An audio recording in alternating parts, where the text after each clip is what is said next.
12 भगवान का प्रकट हुआ। 12 समझते हैं, सुअर का रूप, 12 कहते हैं सुअर के लिए। 12 भगवान का प्राकट्य हुआ और देखते देखते जल में चले गए और जाकर के हिरणाक्ष का वध किया और पृथ्वी को ऊपर लाए और स्वयंभू मनु को सौंप दी। राजन परीक्षित ने फिर से पूछा, गुरुदेव आपने कथा बड़े सूक्ष्म में कह दी, मेरी समझ में नहीं आया कि ये पृथ्वी रसातल को कैसे चली गई और ये हिरणाक्ष कौन था, ये पृथ्वी को कैसे ले गया। आप ये सारी कथा मुझे विस्तार से सुनाएं। तो श्री सुखदेव जी कहते हैं कि राजन परीक्षित, अब मैं तुम्हें सुनाता हूं, सुनो। एक बार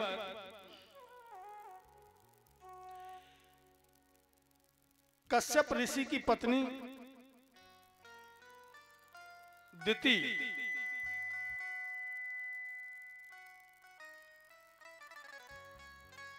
शाम के समय 16 श्रृंगार करके कामांध हो गई। तो काम सुख के लिए कश्यप ऋषि के पास आई। कश्यप ऋषि के पास आई तो कश्यप ऋषि ने कहा, देवी ये काम सुख का समय नहीं है, शाम का समय है। शाम के समय भगवान शंकर मां पार्वती घर घर आते हैं, भगवान कृष्ण मां लक्ष्मी, भगवान नारायण और मां लक्ष्मी घर घर आते हैं। ये समय अरे अपने आंगन में बैठ करके तुलसी के नीचे दीपक जलाओ, भगवान का भजन करो, कीर्तन करो। शाम के समय इन गृह लक्ष्मियों को चाहिए कि अपने घर में रहें। गेट शाम के समय घर का खुला होना चाहिए। शाम के समय तुलसी के नीचे दीपक जलाना चाहिए। शाम के समय कुछ नहीं है, 2 मिनट के लिए अपने घर के आंगन में बैठ कर राम राम जपना चाहिए, भगवान का नाम जपना चाहिए। क्योंकि मां लक्ष्मी और भगवान नारायण शाम के वक्त दोनों वक्त मिले घर भ्रमण करते। कहीं ऐसा ना हो कि तुम्हारा गेट बंद देख करके जय श्री कृष्ण कह के लौट करके चली जाएं। पर आजकल खासकर सुधरे हुए लोग शाम को दोनों वक्त मिले ही गेट बंद किया और घूमने निकल गए। चलो नहीं, शाम को अपने घर में रहो और खासकर माताएं बहनें शाम के वक्त दीपक जलाओ, अपने घर के आंगन में बैठ के 2 घड़ी के लिए 1 घड़ी के लिए कुछ नहीं है तो चलते फिरते ही भगवान का नाम ले लो, दोनों वक्त मिले, कहीं मत जाओ। कश्यप ऋषि ने बहुत समझाया, दिति देवी ये समय काम सुख का नहीं है, पर वो इतनी कामांध हो चुकी थी कि वो कश्यप ऋषि की को उनकी जिद के सामने झुकना पड़ा। कश्यप ऋषि ने कहा कि देवी तुम्हारे जाओ 2 पुत्र होंगे पर होंगे राक्षस। क्यों कि जो पति पत्नी संयम से नहीं रहते हैं और दिन और पर्व का विचार नहीं करते हैं तो संतान भी सही नहीं पैदा होती। जैसे दोनों पक्षों की दूज, पंचमी, एकादशी, अमावस्या, पूर्णिमा, अष्टमी, ये दिन काम सुख के नहीं है, संयम रखना चाहिए। ये सब हमें भागवत से कथाओं से तो मिलता है। हमें क्या करना है अपने जीवन में?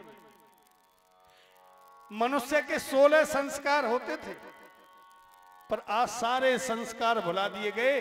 बस यही तो मामला उलट पलट चल रहा है। उन्होंने बताया कि दीति तुम्हारे संतान तो होगी, 2 पुत्र होंगे, पर होंगे राक्षस। दीति ने कहा राक्षस होंगे कि हाँ, तो मैं उनको जन्म ही नहीं दूंगी।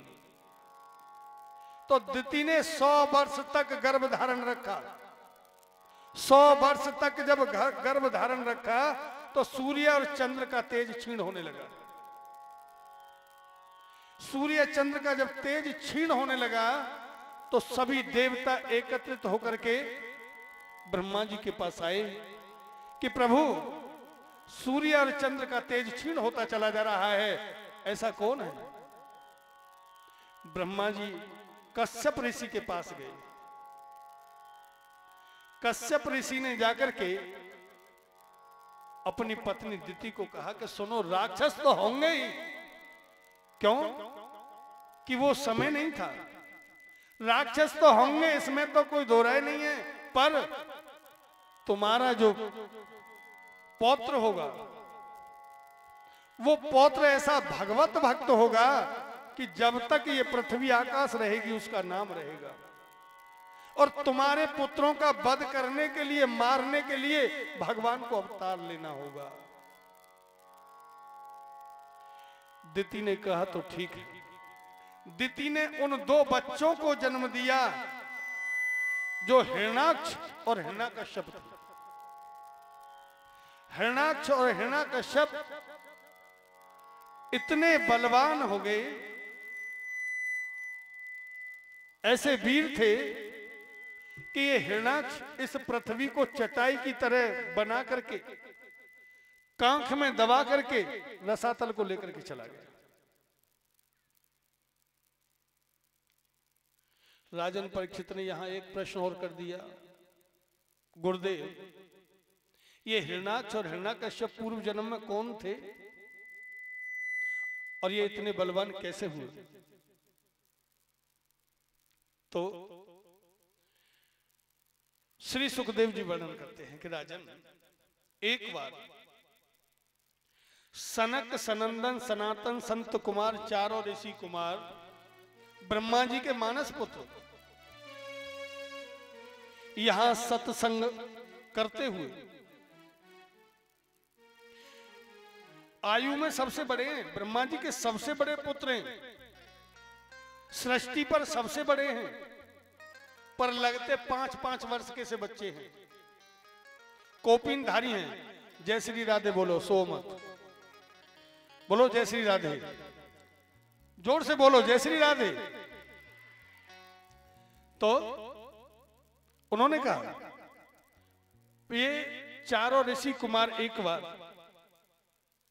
सत्संग के उससे यहां करते हुए एक बार बैकुंठ को गए। बोले चलो बैकुंठ चलते। बैकुंठ में जब गए तो बैकुंठ के 7 दरवाजे, 7 द्वार होते हैं बैकुंठ के। 6 द्वारों को तो पार कर गए, पर 7वें द्वार पर भगवान के 2 द्वारपाल थे, जय और विजय। जय और विजय उन्होंने इनको रोक दिया, अंदर प्रवेश नहीं करोगे। कहा रे, हम मां लक्ष्मी पिता नारायण के दर्शन करने जा रहे हैं, सत्संग करने जा रहे हैं, हटो, नहीं अंदर प्रवेश नहीं करोगे, रोक दिया। उन्होंने जब बार बार रोका तो उन्हें क्रोध आया, तो श्राप दे दिया कि जाओ तुम राक्षस हो जाओ, और 3 जन्म तक का दे दिया, जाओ तुम 3 जन्म तक राक्षस हो जाओ, क्रोध के कारण। देखिए, क्रोध कामानुज का छोटा भाई। क्रोध सब कुछ नष्ट कर देता है कुछ ही क्षणों में, इसलिए क्रोध नहीं होना चाहिए। ये 7 द्वार बैकुंठ के कैसे हैं थोड़ा सा समझ लो, क्योंकि कुछ गुरुमुखी भी बैठे हैं, थोड़ा समझा देता हूं। योग की 7 क्रियाएं होती हैं, वही वैकुंठ है। योग की 7 क्रियाएं होती हैं और जो उन्हें पार कर देता है वो वैकुंठ, वो परमात्मा का साक्षात्कार करता है। 7 क्रियाओं में के अंग हैं, पहले यम, नियम, आसन, प्राणायाम, प्रत्याहार, ध्यान और धारणा। जब ये योग के 7 अंग पूर्ण हो जाते हैं तो भगवान का साक्षात्कार होता है। आज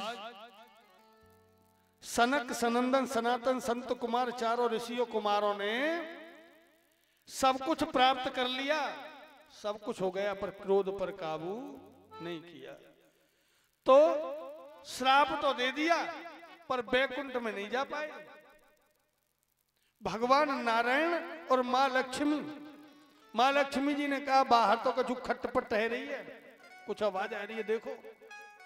तो भगवान नारायण और मां लक्ष्मी दोनों ही बाहर उस दरवाजे पर ही आ गए। बोले क्या हुआ? बोले श्राप दे दिया। श्राप तो लग ही गया, श्राप तो लग गया।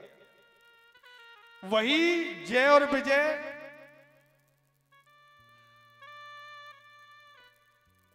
त्रेता युग में भगवान राम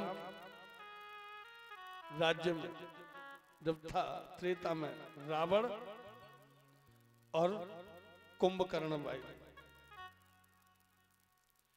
फिर हिरण्याकश्यप आए पहले, फिर रावण और कुंभकर्ण आए और फिर शिशुपाल और दंतवक्र आए। वही जय और विजय। 3 जन्म का श्राप लग गया। 3 जन्म का श्राप लगा। आज वही उन्हीं के श्राप के कारण ये हिरण्याक्ष और हिरण्याकश्यप आए। ये हिरण्याक्ष इतना बलवान था कि पृथ्वी को चटाई की तरह कांख में दबा करके रसातल को चला गया। एक संत ने यह प्रश्न किया कि महाराज भगवान ने 12 का ही